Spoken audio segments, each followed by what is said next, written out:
Jay Bell, welcome to the Bookaholic Podcast. Thank you for having me. I appreciate you being here. Yes, so glad to have you here. Mhm. So, got to tell you a little story before we get started. Please So, do. I have two sons. One is now 28, and when he was little, we used to buy him the Magic Treehouse Okay. series Yep. and Sure. Adventures of a Brother and Sister, I believe it was. But Mhm. anyway, they got like 40 books or more. Anyhow, he read those. He read all through those. Then he advanced to later on the Harry Potter books. So Of course. they were Yeah. all this thick. He Yeah. read all of those. Second child, now 23, and at that time their school had like a mandate that you had to read a book a week or something like that, that you had to keep up Hmm. with your reading log. Yeah. Right. And boy, that second child did not like to read. Oh gosh, it was just terrible. I can't remember, and I've got to ask him who turned him on to comic books. Mm. um I can't remember who that was, but anyway, I'm very curious to find out. But he got turned on somehow to comic books, Sure. and he there was superhero comic books, and he read those just voraciously, just read and read and read. I still, as a parent, was not happy and satisfied, and I confessed this to a teacher, or whoever his current teacher was, right? Mm. And so she was like, Deirdre, reading is reading is reading. And I was like, Hmm. oh, yeah, it is. So, till this very day, the older son reads a lot of self development books, nonfiction, Okay. and the younger son reads graphic comic tomes that are this thick and Mm. all kinds of comics and all of this. So both of them are big readers as their mother, which now I Good. am happy and proud. But it circles back to you and Mm. your reading origination. You didn't like to read. And then That's how were true. you turned on to Pulp Fiction? My father, I think he was sort of desperate to get me to read something. I don't know, because I was just not interested at all. Didn't enjoy it. And of course, I was kind of slow in early school, so I wasn't exactly the smartest or fastest student or the best student. I mean, I didn't want to apply myself. But anyway, yeah, he just handed me this book of Conan the Barbarian stories, and I started to read that, and there was sword fights, and there was evil wizards, and there was, you know, all this blood and horror and whatever, and ancient civilization. I was like, I was hooked. I was like, oh my god, this is good stuff. I didn't realize this was in a book. I didn't know that. I thought it was all really dry stuff, but now I can read the stuff. And so, Yeah. I'm 13, 14, 15 years old, and I'm reading things like Mickey Spillane and Louis L'Amour, and just all the Pulp Fiction stuff that I could find.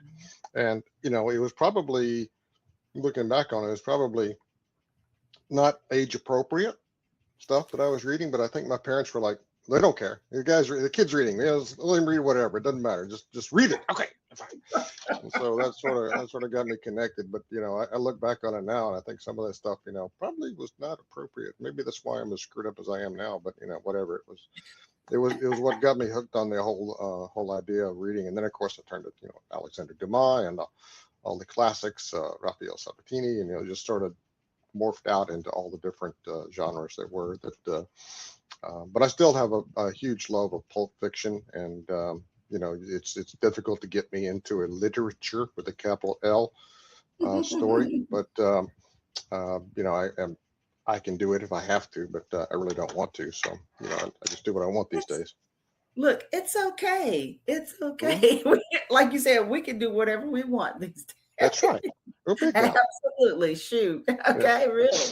Hmm. So, for the audience, I have a variety of listeners, and there's some younger people that may not know the definition or the genre of Pulp Fiction. As a matter of fact, you reawakened me to that. And they're only thinking about Pulp Fiction, the movie by Quentin Sure. Tarantino. So Yeah. enlighten the audience on what is Pulp Fiction and who were some of the kings of the day of those books. And you have Oh, already sort of mentioned them, but go ahead. yeah.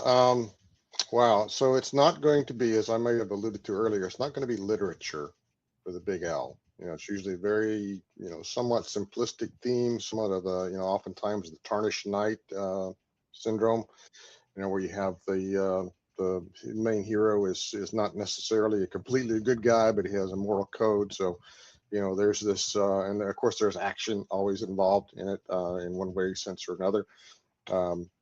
Sometimes blood and gore, but it's just not going to be something that you read to necessarily make yourself a better human being, right? So if you're reading some of the classics, which I'm sorry, but I just can't stand some of them. But the F. Scott Fitzgeralds and whatever, you're reading that and you're supposed to get something out of it that makes you a better person and makes you understand the human condition or any of these types of things. That is not Pulp Fiction. Okay, Pulp Fiction is just for entertainment. It is about simplistic themes, and a lot of times, good versus evil. It's about, the overcoming. Sometimes it's a redemption story. Sometimes it's just a coming of age, if you will. But they're and there's not a lot of it being written these days. But I look at some of the folks like oh gosh, I'm going to draw a blank now. Of course, when I'm on camera.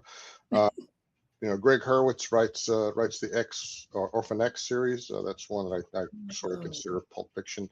But back in the day, I mean, it was all over the place. It was the thing that was. It was the Earl Stanley Gardners. It was the Donald Westlake. It was, like I said, Louis L'Amour, Zane Grey. All the Western writers of the day.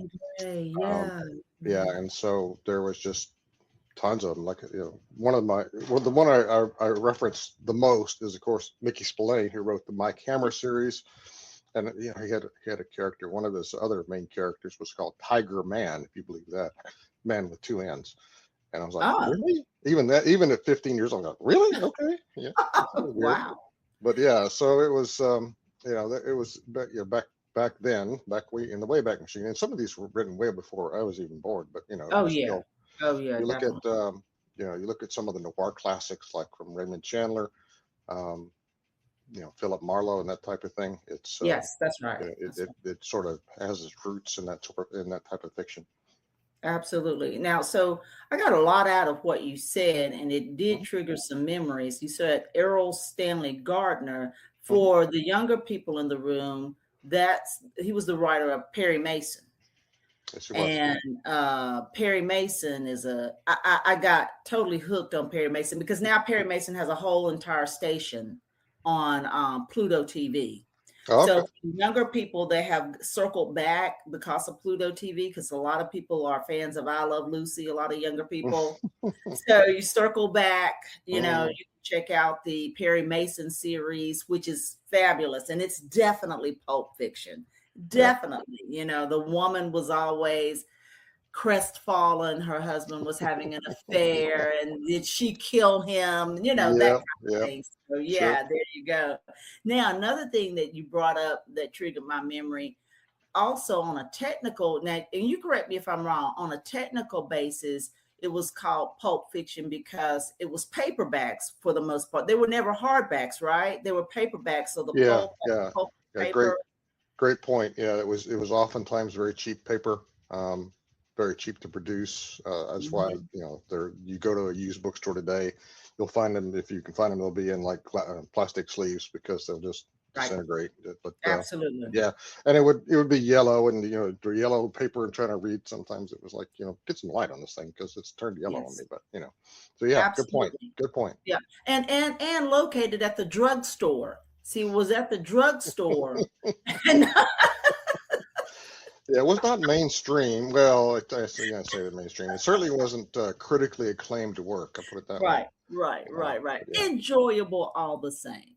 Enjoyable. Exactly. Oh gosh. So Jay, when I was reading your bio, I saw something that we might have in common.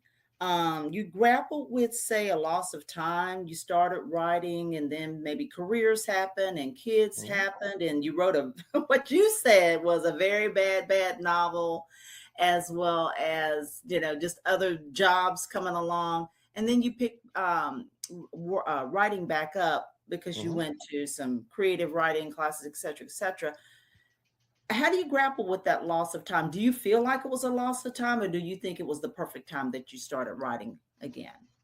Well, I think I was ready when I got to this point, because I think I know there's a lot of young folks that are out there that are writing that do great, but at that time, I think I needed some life experience to inform my writing. But I was not somebody that could pick up a 20 and be able to craft anything like what I've done now, because I didn't know a lot. It was, Right. and like I said, life experience.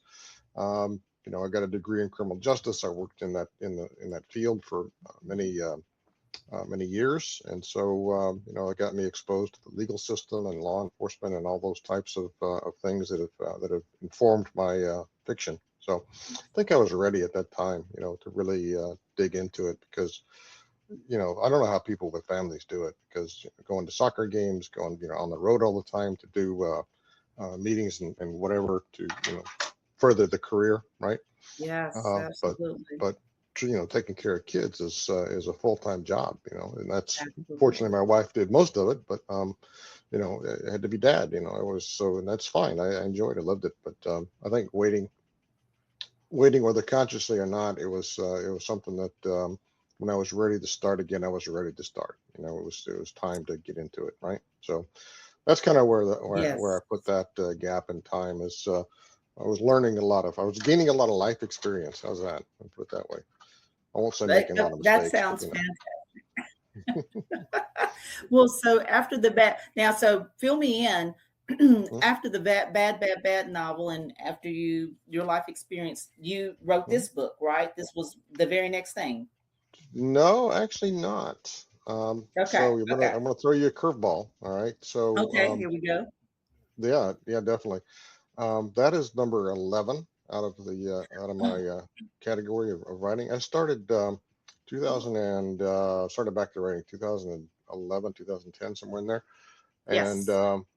wrote, and got critiques, and went back and forth. It sort of developed as a writer, and finally sold my first book to a small press out of North Carolina. It was called Yeager's Law, and Oh, I was under the name Scott Bell. All right. So, and okay. then I sort of wrote and wrote and wrote and wrote, and wrote, and I got like 10 or 11 or so books out there into the world, published under the name Scott Bell.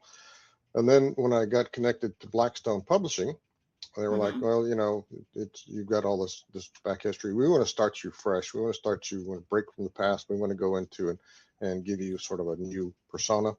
And that's fine. I mean, it's like, hey, you're going to publish my book. You can call me whatever you want to call me. Right. So we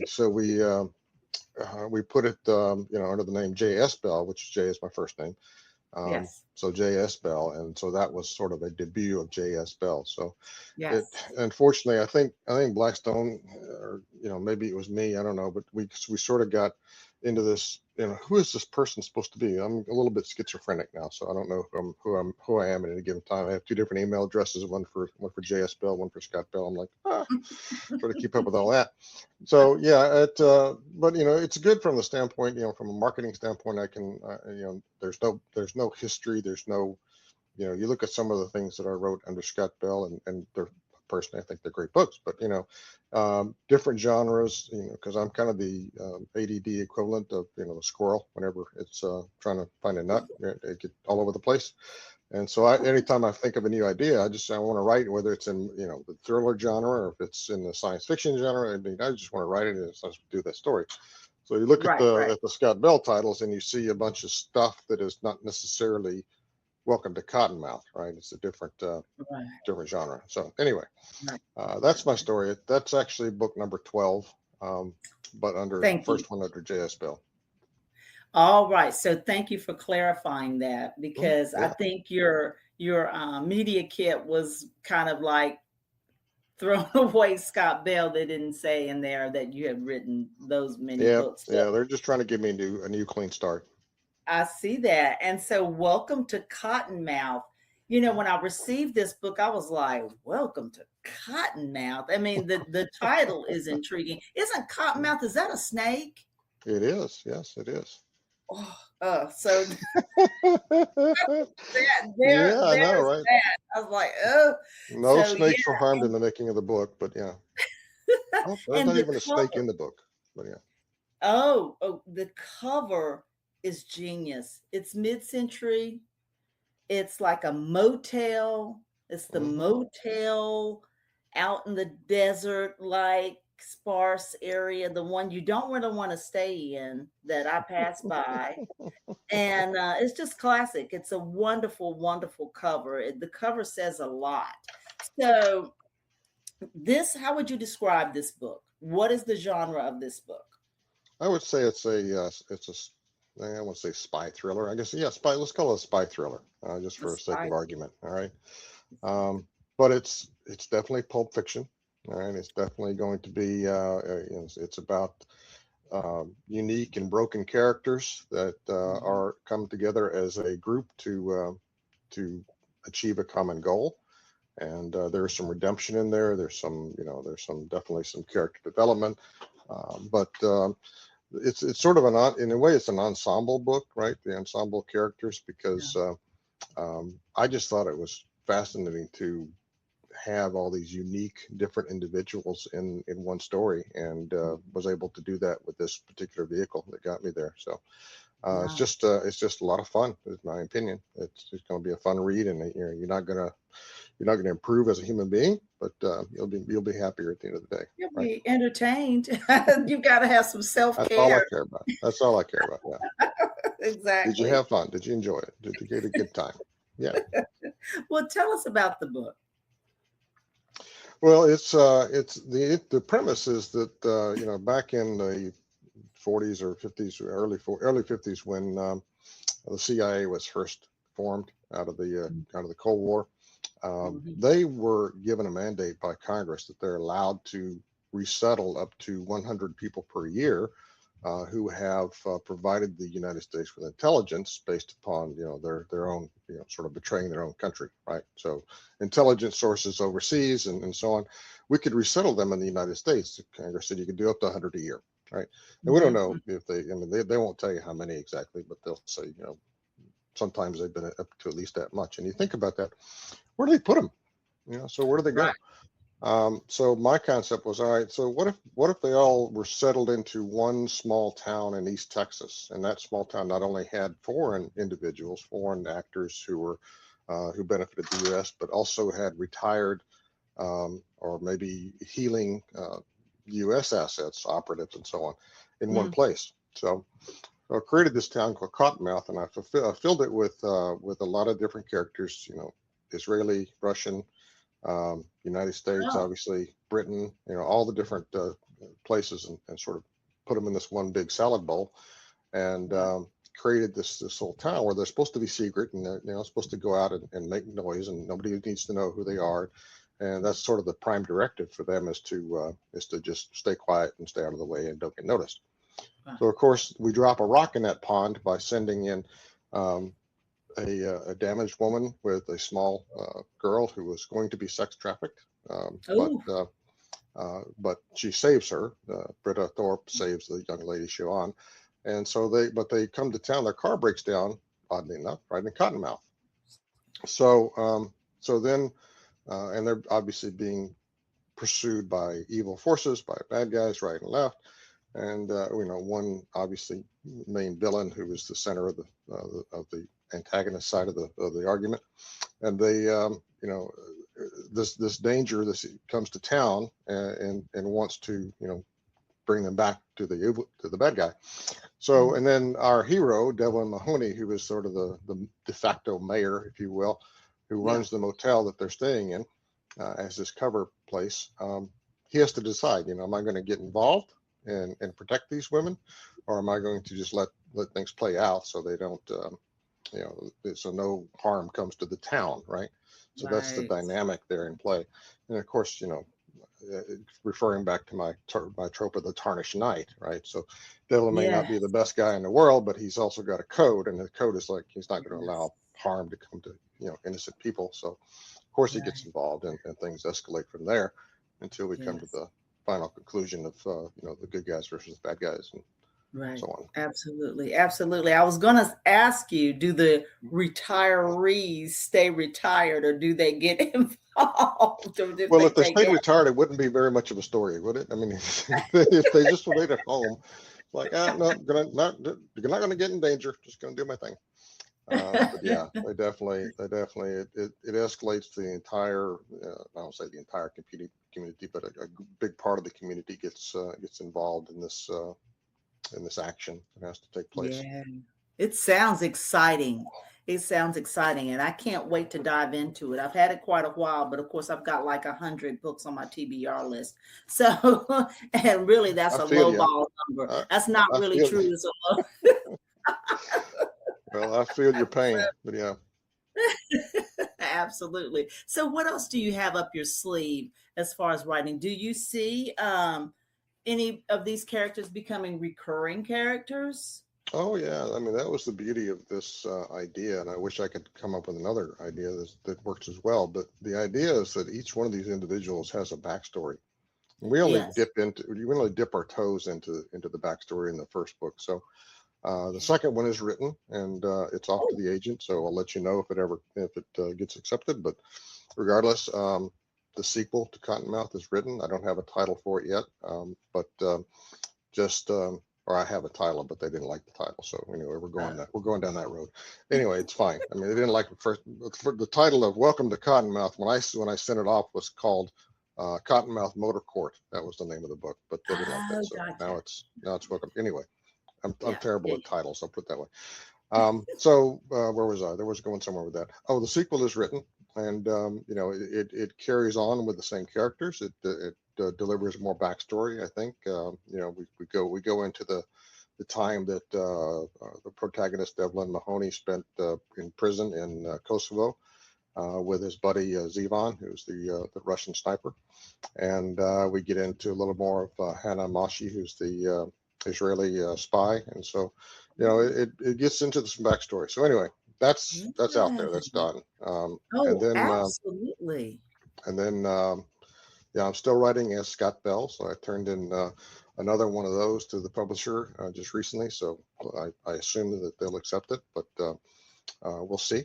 So it was number 4 in a series that I'm writing with a Texas Ranger and a FBI agent teamed up.